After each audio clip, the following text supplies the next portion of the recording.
देखेंगे यहाँ कतारबद्ध होकर पूरी व्यवस्था की गई है। हर सीट पर एक हैंडबैग रखा हुआ है, एक हैंडबैग जिसमें तमाम सामान है जो विधायकों को दिया जाएगा। इसमें इसके अलावा पूजा पाठ का जो सामान है विधायक अपनी तरफ से लेकर आएंगे। फूलों से सजाया गया है बाहर बस को, और अंदर की तरफ भी आप देखेंगे फूल लगाए गए हैं। तो ये वो खास इंतजाम है जो देखने को मिल रहे हैं। फूलों से बस को सजाया गया है और तमाम यहाँ पर जो विधायक पहुंचेंगे कैसे, उनके लिए यहाँ पर गुलाब रखे गए हैं। आपने देखा इन गुलाबों से उनका स्वागत होगा। जो लोग हैं धीरे धीरे जब जब विधायक चढ़ेंगे उनके हाथ में एक एक जो गुलाब का फूल है वो दिया जाएगा, और खास तरीके से यहाँ पर बस को सजाया गया है। लगातार बसें और भी आगे आपको कतारबद्ध दिखाते चलते हैं।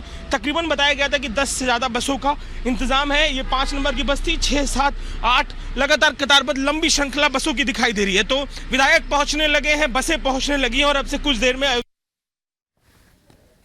मौका मिलेगा। बहुत उत्साहित हूं, बहुत अच्छा लग रहा है। हमारे सभी साथी इस कार्यक्रम को लेकर के बहुत उत्साहित हैं। आप बताएं सर, कैसे अपना परिचय भी दें और बताएं कि कैसा ये अनुभव है। मैं डॉक्टर विनोद कुमार बिंद, विधायक मझवा मिर्जापुर से हूँ। ये अनुभव को हम लोग शब्दों से नहीं बखान कर सकते हैं कि कैसा एक पल है। आज हम लोग जाएंगे, भगवान रामलला का दर्शन करेंगे और अपने देश के तरक्की और विकास के लिए भगवान से प्रार्थना करेंगे। आप बताइए सर, दर्शन करने के लिए तमाम लोग पहुंच रहे हैं, क्या यहाँ पर चर्चा विधायकों के बीच आपस में जब बात कर रहे हैं, क्या चर्चा कर रहे हैं आप लोग? सभी को जय श्री राम। आज हकीकत में हमारे लिए तो बहुत बड़ा दिन है। क्या पहली बार विराजमान होने के बाद हम दर्शन करने जा रहे हैं और सभी लोग बड़े उत्साहित, बड़ा उल्लास है और कई दिनों से उल्लास है। जिससे पता चला सब लोग साथ जा रहे हैं तो बड़ा उल्लास है। और हमारे सभी साथी और हम लोग चर्चा भी कर रहे थे, घर में चर्चा हो रही है, रिश्तेदारों में चर्चा हो रही है, जान पहचान लोगों में चर्चा हो रही है कि भाई जा रहे हो, दर्शन करने जा रहे हो, हमको आइए बताइएगा। तो मुझको लगता है उसके उल्लास को देखते हुए आज एक अलग तरीका अनुभव मिलेगा। अलग अनुभव की ये बात कर रहे हैं सर, बातचीत में क्या अनुभव आप लोग साझा कर रहे हैं एक दूसरे से? 500 वर्षों की प्रतीक्षा और ये लंबे समय का संघर्ष, रामलला हम आएंगे, मंदिर वहीं बनाएंगे, ये चिल्लाते चिल्लाते हम लोगों के मन में निराशा घर कर गई थी। मगर आदरणीय मोदी जी, आदरणीय योगी जी को धन्यवाद देना चाहता हूं कि उन्होंने ऐसा अवसर लाया। और आज आदरणीय विधानसभा अध्यक्ष जी को विशेष रूप से धन्यवाद कि उन्होंने हम सब विधायकों को वहां ले जाकर के दर्शन कराने का कार्य किया। देखिए तमाम ये विधायक हैं और अब लगातार जो विधायक है अलग अलग जगहों से उनके पहुंचने का सिलसिला शुरू हो गया है और अब से कुछ देर में तमाम ये विधायक दर्शन करने के लिए अयोध्या के लिए निकलेंगे। वीडियो जर्नलिस्ट दीपक त्रिपाठी के संग अजय दुबे, रिपब्लिक भारत। दर्शन करने का मौका मिलेगा, बहुत उत्साहित हूँ। तो आज यूपी का मंत्रिमंडल जाएगा दर्शन करने के लिए। 11:30 बजे का ये कार्यक्रम तय किया गया है। 10 लग्जरी बसों के जरिए 254 विधायक है इस समय बीजेपी के जो दर्शन करने के लिए जाएंगे। माननीय संत महापुरुषों को सभी को धन्यवाद दूंगी कि आज रामलला हमारे भव्य मंदिर में विराजमान हुए हैं। परिवार के लोग आप किसके साथ पूछ रहे हैं मिली में से किसी?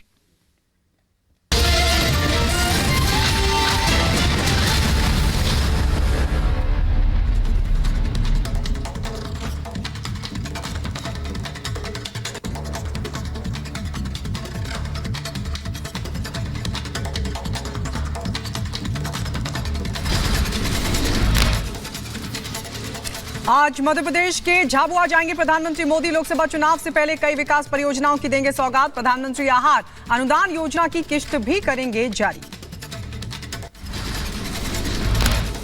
13 और 14 फरवरी को अबुधाबी के दौरे पर जाएंगे पीएम मोदी। अबुधाबी के पहले हिंदू मंदिर का उद्घाटन करेंगे। भारतीय समुदाय के लोगों को भी संबोधित करेंगे। लोकसभा में राम मंदिर पर प्रधानमंत्री मोदी का बड़ा बयान। कहा, राम मंदिर पर कुछ लोग मैदान छोड़कर भागे, मुझे चुनौती में भी आता है आनंद। चुनाव दूर नहीं, कुछ लोगों को घबराहट हो रही होगी। मेरा तो परमात्मा की कृपा रही है कि मुझे जब चुनौती आती है तो जरा और आनंद आता है। हर चुनौती को हम सामना कर पाए हैं, बड़े आत्मविश्वास और विश्वास के साथ हम चले हैं। लोकसभा में बोले पीएम मोदी, ये 5 साल में बेहद महत्वपूर्ण समय रहा है। इसमें हमने रिफॉर्म, परफॉर्म और ट्रांसफॉर्म किया है। सदी के सबसे बड़े संकट के काल में भी देश का काम नहीं रुका। ये 5 वर्ष देश में रिफॉर्म, परफॉर्म एंड ट्रांसफॉर्म, ये बहुत रेयर होता है कि रिफॉर्म भी हो, परफॉर्म भी हो और हम ट्रांसफॉर्म होता अपनी आंखों के सामने देख पाते हो। प्रधानमंत्री मोदी ने लोकसभा स्पीकर ओम बिरला की तारीफ भी की और कहा कि आक्रोश और आरोप के पल में भी स्पीकर ने धैर्य रखा। स्पीकर ने कुशलता से सदन का कामकाज संभाला।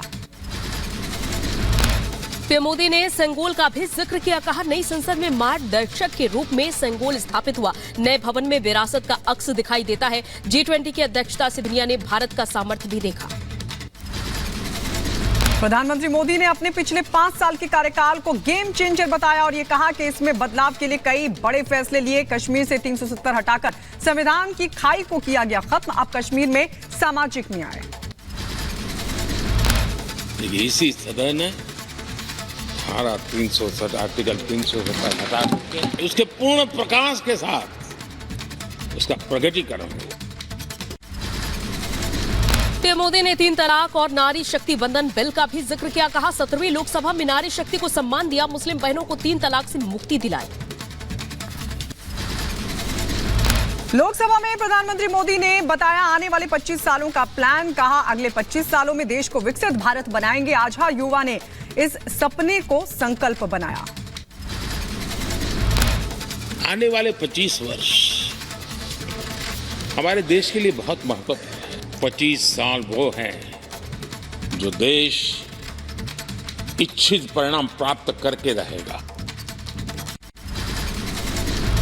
पीएम मोदी ने पेपर लीक कानून का भी जिक्र किया, कहा हमने युवाओं के लिए ऐतिहासिक कानून बनाया, पेपर लीक और नकल पर रोक के लिए कठोर कानून बनाए। लोकसभा में राम मंदिर पर चर्चा के दौरान गरजे गृहमंत्री अमित शाह 22 फरवरी को बताया पुनर्जागरण का 22 जनवरी को बताया पुनर्जागरण का दिन और कहा जो राम के बिना भारत की कल्पना करते हैं वो भारत को नहीं जानते। पूरी दुनिया जानती है जय संघर्ष चला तब जय श्री राम चला और मंदिर बना तो जय सिया राम हो गया। राज्यसभा में राम मंदिर पर चर्चा पर बोले बीजेपी सांसद सुधांशु त्रिवेदी, मोदी सरकार ना होती तो राम मंदिर पर सुप्रीम कोर्ट का फैसला आने में 50 साल लगते। पीएम मोदी पूरे देश से लाए हैं जनादेश। अगर 60 साल उसमें लगे थे हो सकता 50 साल इसमें भी लग जाते, क्योंकि बहुत से लोग वकील का चोला ओढ़कर खड़े होकर ये भी कहते थे फलां साल के पीछे ले जाइए इस जजमेंट को। राज्यसभा में राम मंदिर पर बोले बीजेपी के अध्यक्ष जेपी नड्डा, कहा 22 जनवरी को जब देश खुश था तब कुछ लोगों ने रुकावटें की, राम मंदिर पर राजनीति नहीं की, राम राज्य की कल्पना को कर रहे हम साकार। लोकसभा स्पीकर ओम बिरला का बयान, राम मंदिर एक भारत श्रेष्ठ भारत की भावना का प्रतीक है। कांग्रेस के नेता उदित राज का प्रधानमंत्री मोदी पर हमला, कहा ये देश का इतिहास नहीं अपना इतिहास बनाना चाहते हैं, इसलिए देश के सामने झूठ का पुलिंदा पेश किया। बीएसपी सांसद दानिश अली का बीजेपी और इस वक्त की बड़ी खबर आपको बता दें, बड़ी खबर ये मिल रही है कि थोड़ी देर में विधायक अयोध्या के लिए रवाना होंगे। लग्जरी बसों से रवाना होंगे ये विधायकों के लिए बसें पहुंच गई हैं और इन्हीं बसों के जरिए दरअसल ये सभी जो विधायक हैं वो अयोध्या के लिए रवाना होंगे।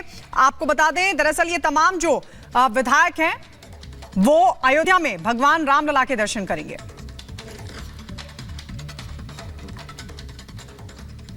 जो प्रयागराज डिपो की अलग बसें अलग अलग डिपो से बुलाई गई हैं और किस सुंदरता से इन्हें सजाया गया, जरा एक बार देखिए। बस में गुलाब के फूल लगाए गए हैं और नंबरिंग दिखाते हैं आपको। ये 1 नंबर की बस है जो आगे जा रही है, इसके ठीक पीछे देखिए ये 2 नंबर की बस है। 2 नंबर की बस अलमबाग डिपो की ये बस है और इसे भी गुलाब से सजाया गया है। ऊपर की तरफ फूल लगाए गए हैं, कुर्सियां आप देखेंगे अंदर उनमें सामान जो तमाम विधायक की अपनी तरफ से कुछ चढ़ाना चाहे, जैसे देखिए इस पे लिखा हुआ है दिनेश प्रताप सिंह जो राज्य मंत्री हैं, उनकी तरफ से ये फल जा रहे हैं। जो पूजा पाठ में वहां चढ़ाना चाहें ये वो इंतजाम है। अब दिखाते हैं आपको जो ये